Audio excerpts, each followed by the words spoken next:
Hello everyone, સ્વાગત છે તમારું ચેનલમાં। આજે આપણે બનાવીશું ખૂબ જ ઓછા તેલમાં અને એકદમ હેલ્ધી રીતે, એટલે કે ઘઉંના લોટમાંથી આપણે ક્રિસ્પી નાસ્તો તૈયાર કરીશું। તો સૌપ્રથમ આપણે મિક્સિંગ બાઉલમાં 2 કપ ઘઉંનો લોટ ઉમેરીશું। મોણ દેવા માટે 2 ચમચી તેલ અને સ્વાદ પ્રમાણે મીઠું ઉમેરીને મિક્સ કરી લેશું।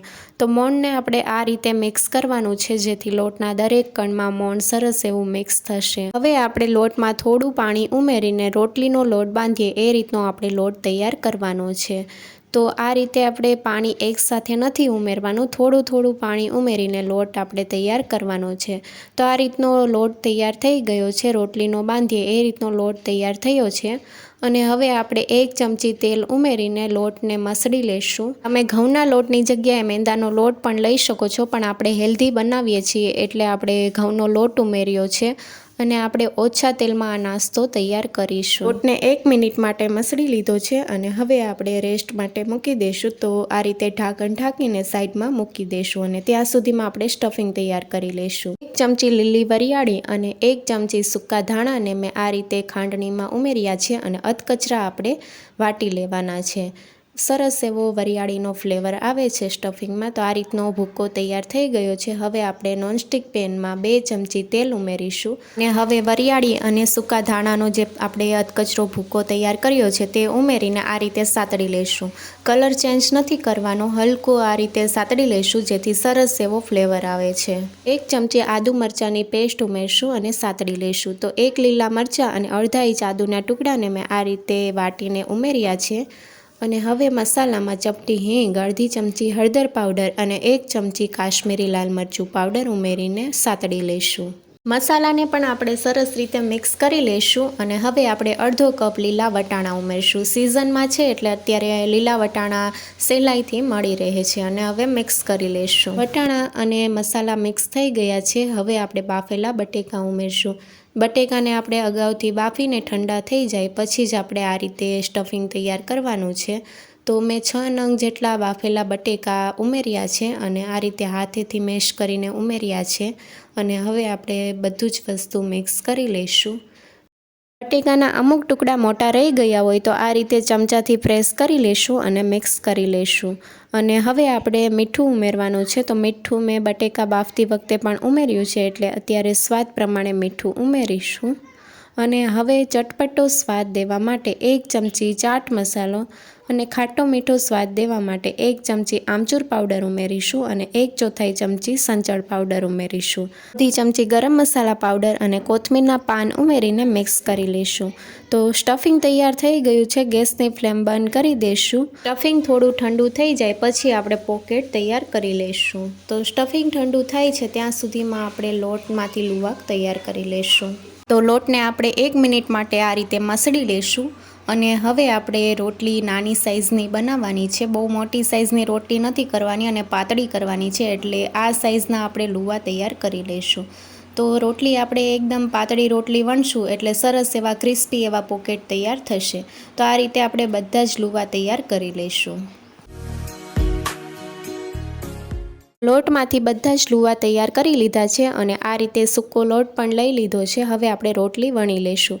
તો 1 લુઓ લઈને આ રીતે સૂકા લોટમાં કોટ કરી લઈશું અને હવે આપણે રોટલી વણીએ એ રીતે જ આપણે વણવાની છે અને પાતળી રોટલી વણવાની છે જેથી આપણા પોકેટ ક્રિસ્પી તૈયાર થશે। તો આ રીતે બધી સાઈડથી સરખી એવી વણી લઈશું અને રોટલી તમને બતાવું તો આ રીતની મેં રોટલી વણી લીધી છે, એટલી પાતળી। આ રીતે આપણે બાકીની બધી રોટલી વણી લેવાની છે અને તમે જોઈ શકો છો કે 8 થી 10 રોટલી મેં વણી લીધી છે અને હવે આપણે શેકી લઈશું। તો રોટલીને આપણે બહુ વધારે શેકવાની નથી અને ડિઝાઇન પણ નથી આવવા દેવાની। આ રીતે આપણે રોટલી શેકીને લઈએ એટલે આપણા પોકેટ એકદમ ક્રિસ્પી એવા બનશે। તો તમે જોઈ શકો છો કે આ રીતે થોડી એવી ડિઝાઇન આવી એટલે મેં આ રીતે પલટાવી લીધી છે અને બીજી સાઈડથી પણ થોડી એવી ડિઝાઇન આવે એટલે શેકીને આપણે કાઢી લઈશું અને આ રીતે બાકીની બધી રોટલી શેકી લેવાની છે। તો આ રીતે મેં બીજી રોટલી પણ શેકવા માટે આ રીતે રાખી છે।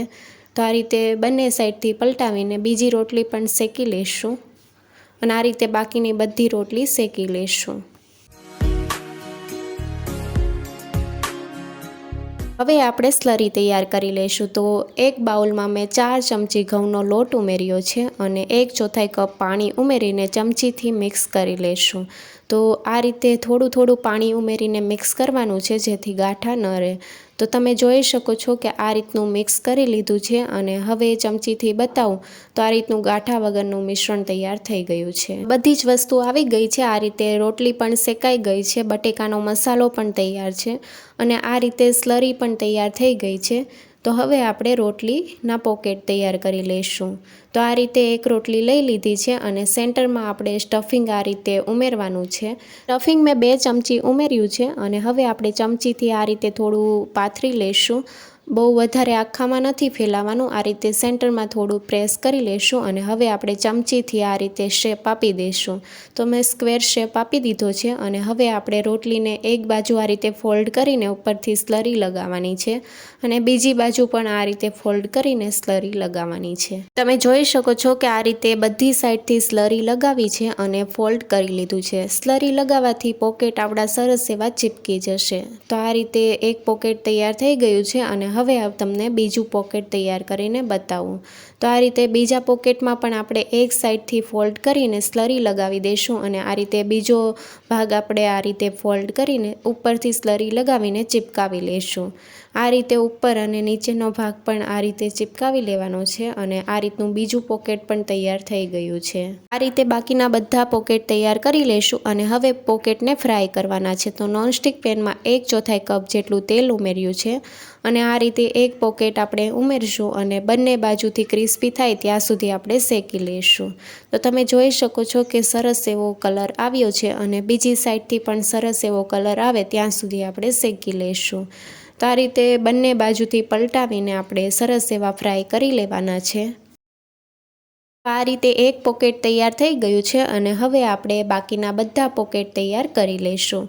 તો આ રીતે ઓછા તેલમાં સરસ એવો ક્રિસ્પી નાસ્તો તૈયાર થાય છે. તો આ રીતે બંને સાઈડથી પલટાવીને આપણે પોકેટ તૈયાર કરી લેવાના છે. તો આ રીતે તમે જોઈ શકો છો બીજું પોકેટ પણ તૈયાર થઈ ગયું છે. ઓછા તેલમાં ક્રિસ્પી એવા પોકેટ તૈયાર થઈ ગયા છે અને પોકેટના 2 ભાગ કરીને બતાવું તો આ રીતે પોકેટ તૈયાર થયા છે. બાળકોને આ નાસ્તો ખૂબ જ પસંદ આવશે. તો આ રેસીપી જરૂરથી ટ્રાય કરજો અને નવી રેસીપી જોવા માટે ચેનલને લાઇક, શેર અને સબસ્ક્રાઈબ કરો. Thank you for watching.